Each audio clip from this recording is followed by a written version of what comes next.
D'autres ont été là aux affaires avant, qu'ils ne viennent pas critiquer ceux qui n'ont pas su faire hier. Là où hier ils ont échoué, en fait ils veulent que d'autres échouent aussi, parce que ça va mettre en lumière leur inefficacité et leur manque de volonté.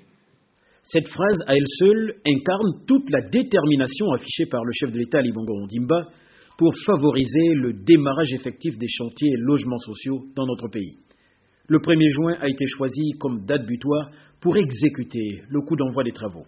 Occasion pour les différents animateurs de ce chantier de traduire leur engagement. D'abord, la nature des infrastructures attendues sur cette parcelle.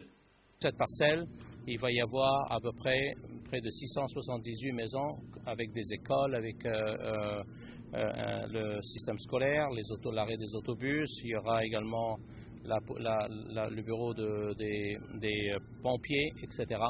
Un marché. Et bien sûr, le type de maison, c'est un ensemble complet de différentes maisons. Il y aura bien sûr les maisons sociaux que la présidence pousse à mettre en disponibilité future pour les Gabonais. Et bien sûr, il y aura d'autres types de maisons à l'intérieur. Ensuite, le chronogramme pour ce qui est du déroulement des réalisations.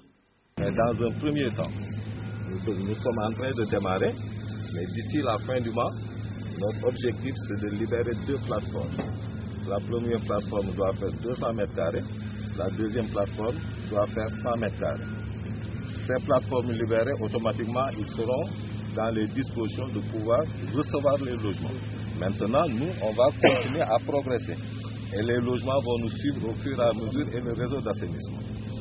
1er juin 2012, 1er août. 2 mois après le début de l'opération d'aménagement du site, les travaux se concentrent sur le second jalon. Le premier étant à la phase d'aménagement des voiries.